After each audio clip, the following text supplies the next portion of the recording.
guys, it's Lotus and welcome back to another video. Today we're going to continue on with our read-along of Urha. Let's jump right in. Chapter 82. This venerable one can't believe it.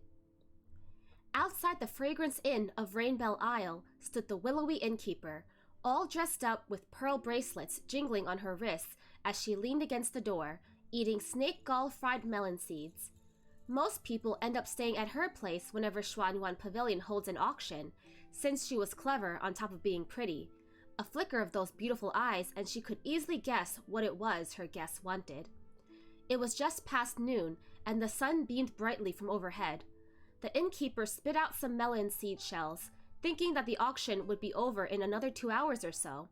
The inns at Rainbell Isle were all fairly expensive, and the visiting cultivators don't tend to stay, so she didn't expect to make much from rooms today.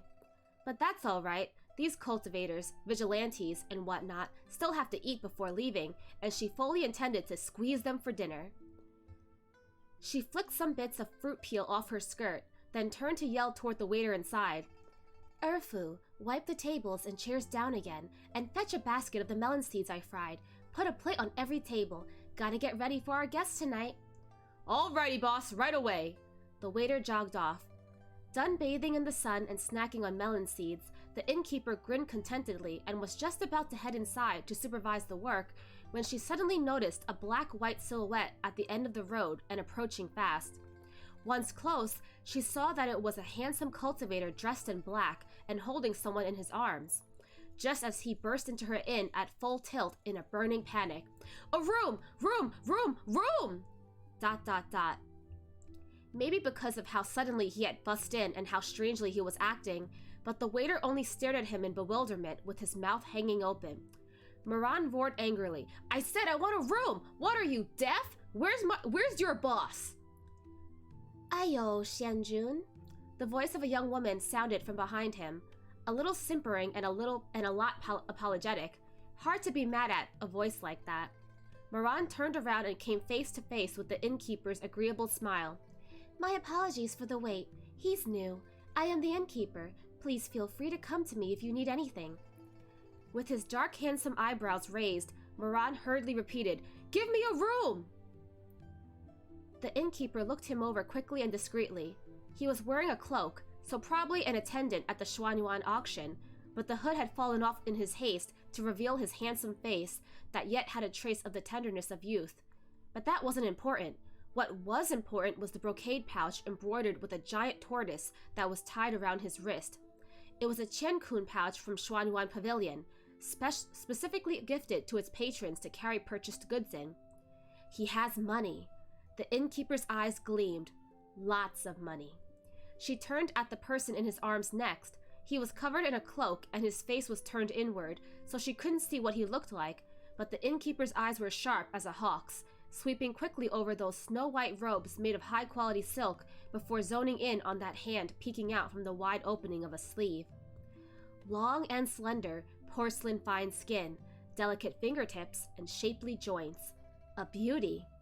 The innkeeper understood immediately. Sure, it's a beautiful man, but it's not like dual cultivation between men is unheard of in the cultivation world. Nothing to bat an eye at. "Dafu, open a room." The innkeeper wasted no time and asked no questions, ordering briskly with a snap of her fingers, "Get the best one we have." Chuanning's sickness came suddenly, and without the slightest sign. It was a good thing they were at Gu Yue's domain, where good physicians were readily available. The sage doctor's eyes were closed as he took Chuanning's pulse with lightly calloused fingertips on his wrist, not uttering a single sound for a long time. Moran couldn't wait any longer. "Doctor, how is my Shizun?" "It's not a big issue, but..."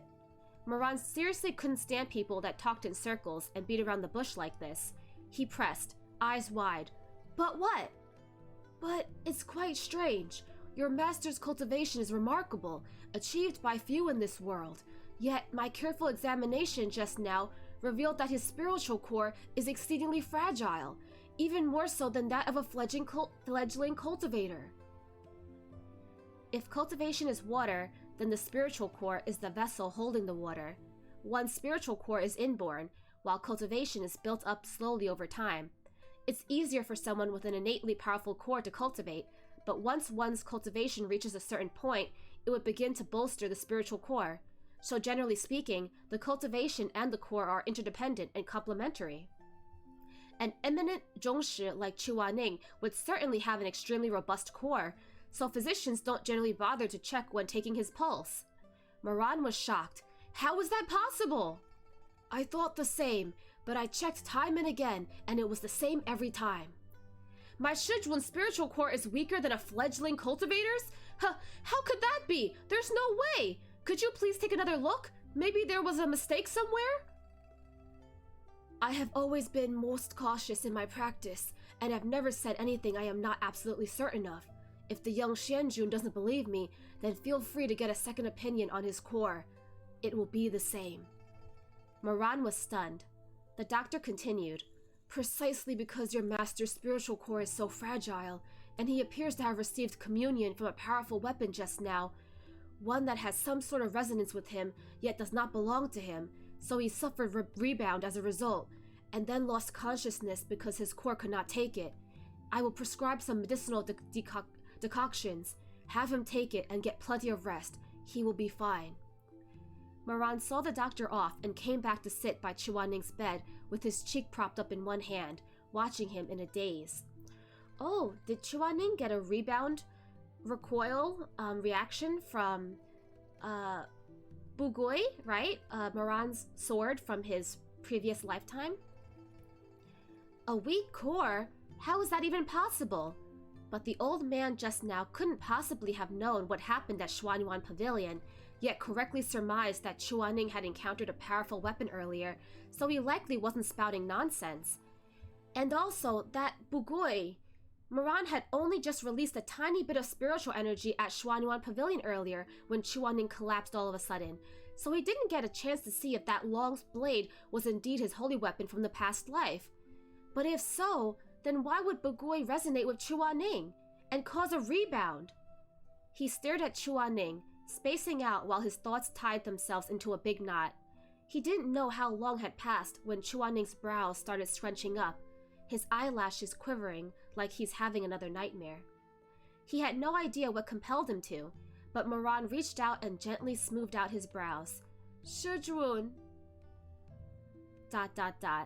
Shizun, Chuaning, I've already lived 2 lifetimes, but could it be that there are still secrets about you that I don't know? The innkeeper finished boiling the medicine in the inn's kitchen in short order and came upstairs to deliver it. Moran tasted it, ridiculously bitter as expected. Chuaning hated bitter things. Moran sighed and called back the innkeeper, who was just about to leave. Innkeep, do you have something sweet? We make fresh sugar candies, but today's batch is all gone already. I can send someone to go buy some if Xianjun would like. Moran looked at the steaming medicine and shook his head. Never mind then. The medicine will be cold by then. It has to be taken hot to be effective. Thanks, though. No problem. Please feel free to call on me if you need anything else. Having said that, the innkeeper left tactfully, closing the door on her way out. Moran carried the medicine over and set it down by the bed, then sat at the edge of the bed with one hand on his knee, reaching out with the other to help Chuaning up. Shizun, it's time for your medicine. Moran had plenty of practice feeding him medicine from the last lifetime. Holding Chuaning in one arm so that he was leaning against himself, he scooped up a spoonful of the medicine with his other hand, blowing it to cool off, and then slowly fed it to him. Thinking about it now, this is already the 2nd time since his rebirth that he's taking care of Chuaning. He dislikes this person, yet feels such unease whenever he gets sick. He really couldn't understand it. Bitter. The person in his arm tasted it despite being still unconscious, pulling his eyebrows together and turning away, refusing to drink any more. Moran was already used to him acting like this. Holding another spoonful, he tugged him back around and coaxed patiently. One more. You'll feel better after. You'll feel better after. Here. And fed him another spoonful. Chuaning coughed up half of it, eyebrows furrowing even more. So bitter. It's sweet. The next one is sweet. Come. Ugh.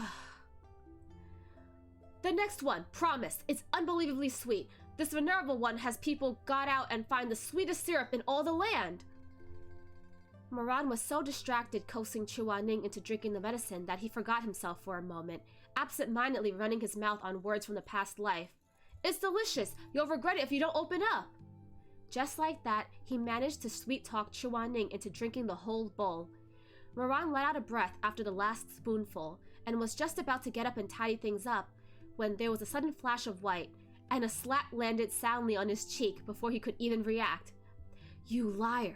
Get the hell out! Chuaning snapped, then his head dipped and he went right back to sleep, leaving Moran with his mouth hanging half open, holding his cheek pitifully. He was just about to get mad when the person in his arm groaned softly like he was dreaming about something distressing, his face blanching. Seeing him like this, Moran couldn't even get mad anymore. He didn't have any candy, but his gaze landed on the Tiankun pouch sitting at the head of the bed, and, struck by a sudden idea, he took out a bottle of tapir fragrance dew. He tapped Chuaning's cheek with his hand, not too gentle but not too hard, and let that count as revenge. Wait here a bit, I'll go make you some sweet dew water to drink. ... Chuaning didn't respond, so Moran moved to lay him back down. But when he leaned closer in the process, he heard a low exhale, and then a slurred mumble. It wronged you. Moran froze. What?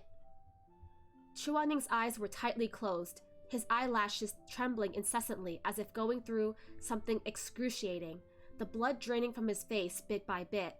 He seems to have fallen into another dream, one that was even more frightening than the last. He shook his head minutely, an uncharacteristically sorrowful expression appearing on that habitually impassive face. It was I. For a split second, Moran felt his heart stutter erratically, a strange feeling flooding his chest, as if there was a secret right in front of him, separated by only one last layer of haze, a secret he was on the very verge of unveiling. Staring fixedly at Chuaning, he asked quietly, You what? It was I who wronged you. He felt dazed all of a sudden. He didn't know if the dim light of the candle was making him see things, but he thought he saw a glimmer of wetness in Chuaning's thick eyelashes. It was I who wronged you. The words left his lips light as mist, but sounded to him like the crashing of thunder. Moran shot up abruptly from the bed, and then immediately went stiff, pupils contracting into tiny pinpoints as he stared disbelievingly at the person on the bed. His expression changed instantly, heart pounding like a stampede of horses and hands clenching tightly into fists, feeling the blood in his body catch on fire in one moment and then freeze over in the very next. What did you say? What?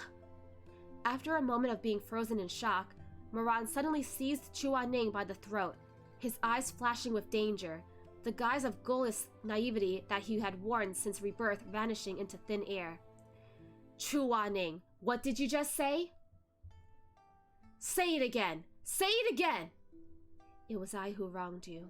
I won't blame you, in life or in death. It was a curse he could never forget, a nightmare that had haunted him for 2 lifetimes. How many times had he closed his eyes, only to hear these words sighed by his ear, though the speaker was long gone from the world. But these were words that Chuaning had spoken in the past life only as he lay dying. Why would he... now? Why would he... unless Chuaning was also reborn? End of chapter 82. Ooh, wow, they really left us at a cliffhanger there. So, Moran quickly took Chuaning to an inn and rented a room, and he thinks that maybe Chuaning didn't feel well because of a rebound from the sword, Bugui, at the Xuanyuan Pavilion auction.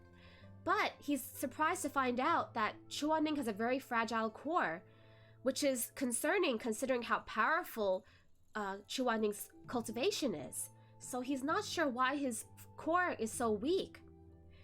And so, because Chuaning is not feeling well, he tries to coax his Shizun to eating medicine, which is really bitter. So of course Chuaning is being really fussy, and Moran has to coax him. And after eating it, Chuaning actually ends up subconsciously saying some words from the past life. He ends up apologizing to Moran. Now Moran is Shocked, first of all, because these were the very words that Chuaning had said to him as Ta Xianjun.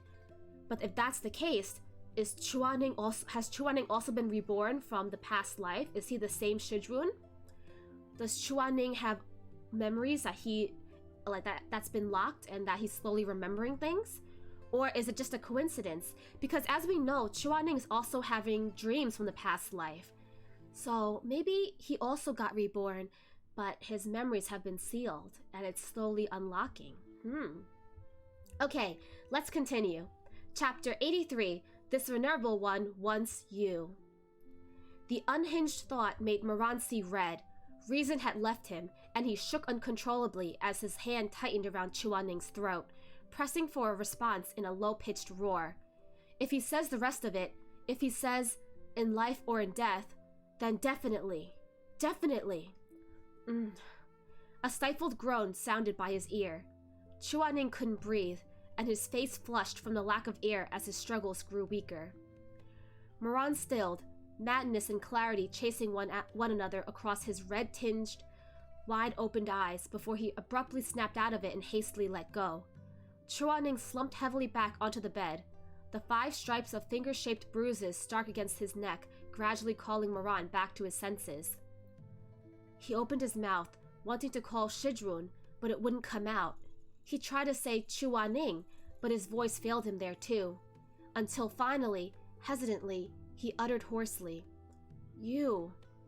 His throat felt parched, as if scorched by fire. Moran swallowed with difficulty while picking up the scattered pieces of his rationality, scenes from yesterday flashing before his eyes. Chuaning had never acted strangely in this lifetime. There's no way he was reborn. But then why would he say those words? His dying words in the past life. It was I who wronged you. Now, at this time. Weren't those words that Chuaning had uttered only to save Shuemeng? To save those sanctimonious cultivators?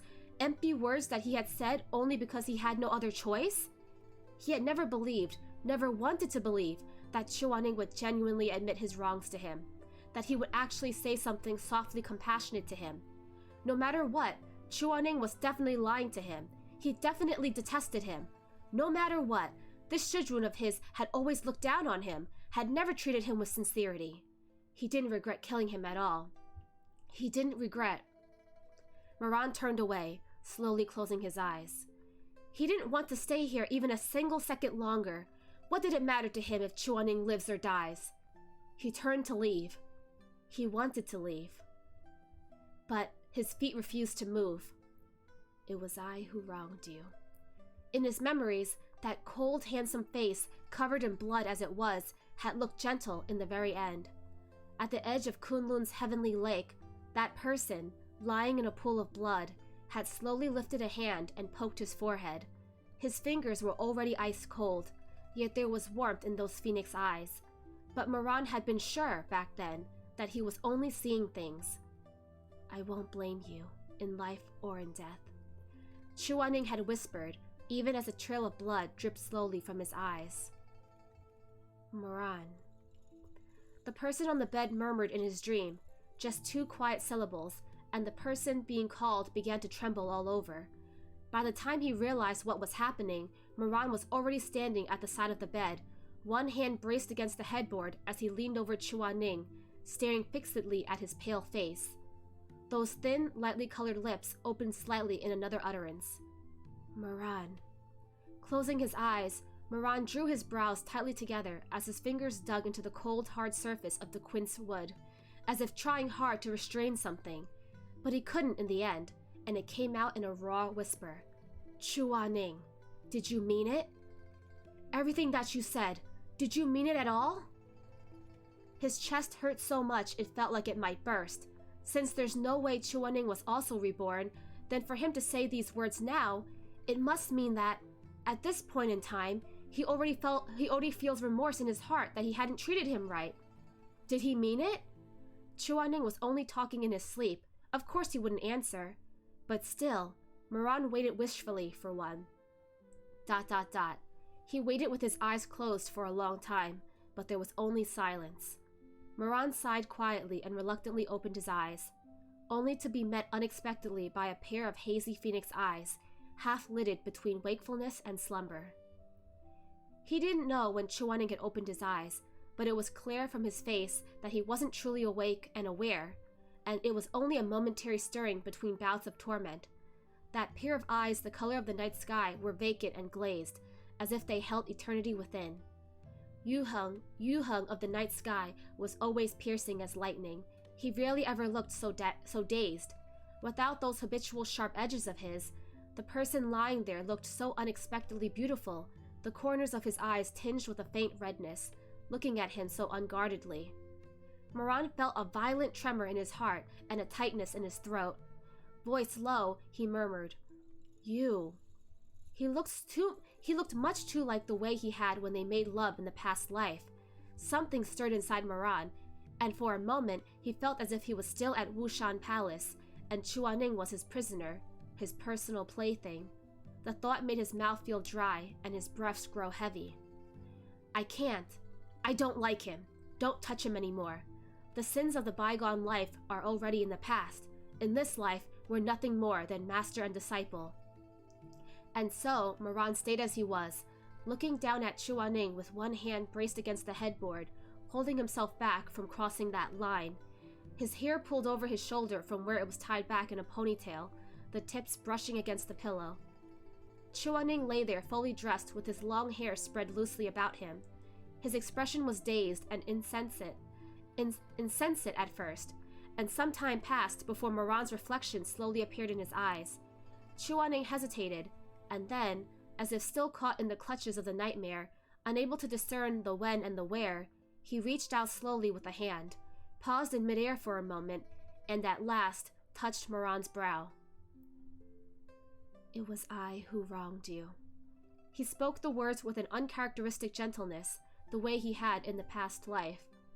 Moran felt something inside him collapse with a thunderous boom.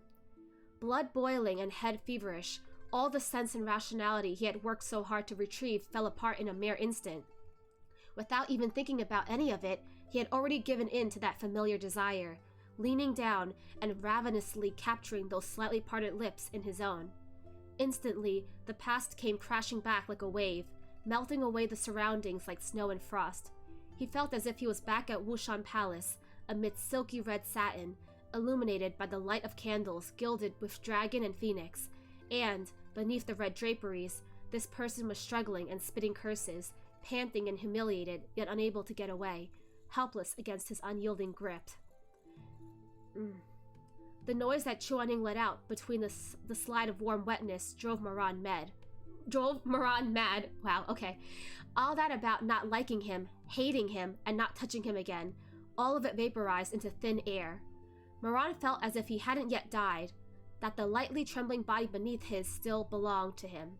He wanted to kiss him, to hold him, to humiliate him, and to torment him until this lofty, immaculate person is unable to take any more, until he cries and begs and loses himself between the sheets. "Chuaning," he murmured hoarsely. A wave of heat rolled through him, washing over his very soul. Even the tips of his fingers felt like they were on fire. Once again, closing his lips over those cool, soft ones, still tasting slightly of the medicine's bitterness, the beating of his heart was like the thundering of drums inside his chest as he kissed with abandon, mad with desire. He knew this person through and through. Since his rebirth, he had been loath to be intimate with him because of the resentment he held. But, kissing him now, it felt like pure ecstasy, a high so intense it ate away at him, like the first taste of sweet dew on the tongue of a traveler dying of thirst in the desert, like being enveloped in the soft warmth of a fur coat warmed over the fire pan in the bitter cold of a freezing night. He thought that he would surely have nothing to do with him in this reborn life.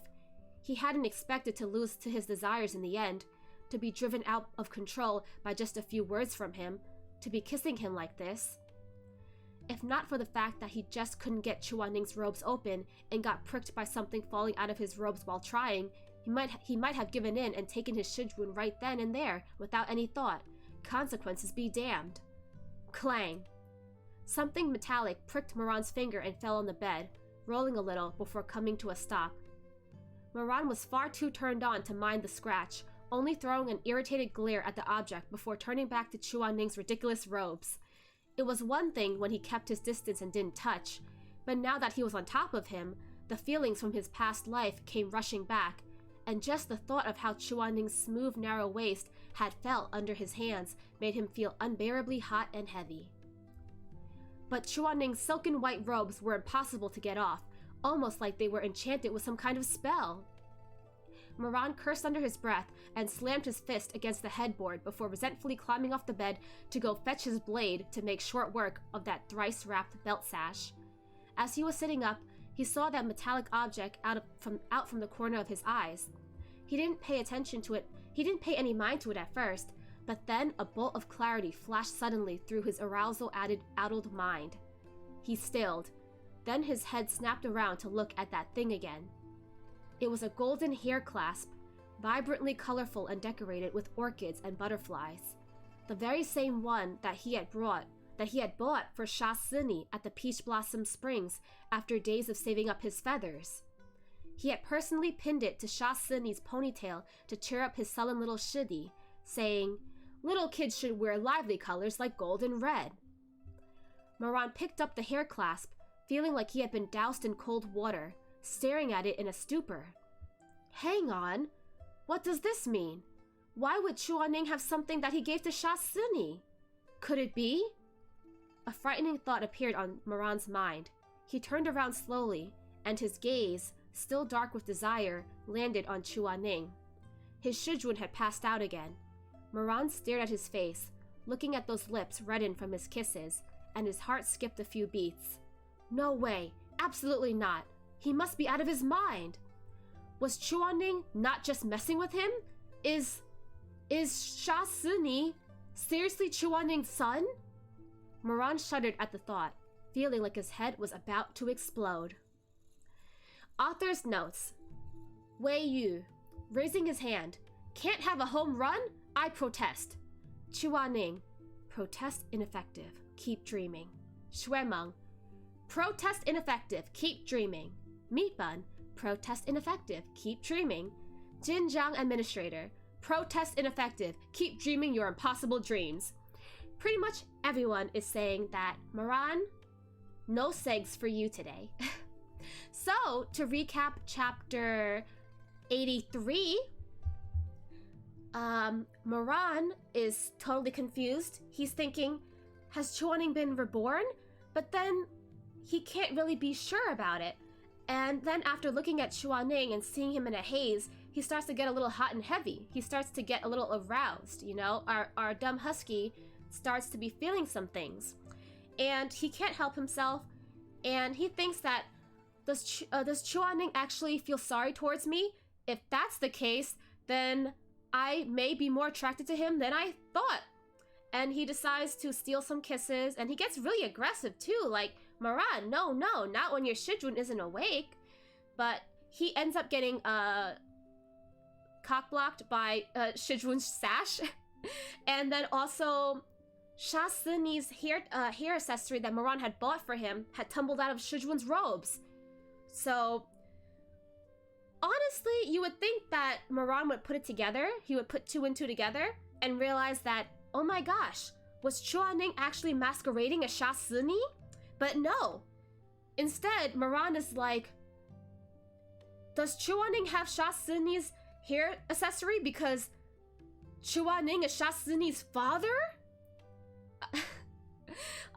He's not the best at investigating, but we'll give it to him for effort. But yeah, Moran was having some flashback moments to being intimate with Chuan-Ning in his past life. Chuan-Ning has no idea what's going on because he is out of it. Moran, thankfully, ends up stopping himself eventually. I mean, you know, because, you know, consent is sexy, guys. Remember, say yes to consent. Say no to non-consent. Okay? So, it's a good thing that our dear author Meatbun made sure that Moran got stopped. Kissy, you know, he got a little bit of kisses in, so okay, but good thing that he didn't end up ravaging his Shizun fully, because then that would have just really broken down their relationship, and it's just a big breach of trust. So, phew, right? Anyway, what is Moran gonna do in the next chapter with this revelation that he came up with? Is he gonna be jealous of Chuan-Ning's imaginary spouse now? Is he gonna try to find Sha Sini to get some answers? We'll have to find out as we continue reading. Let me know what you guys thought of these past 2 chapters.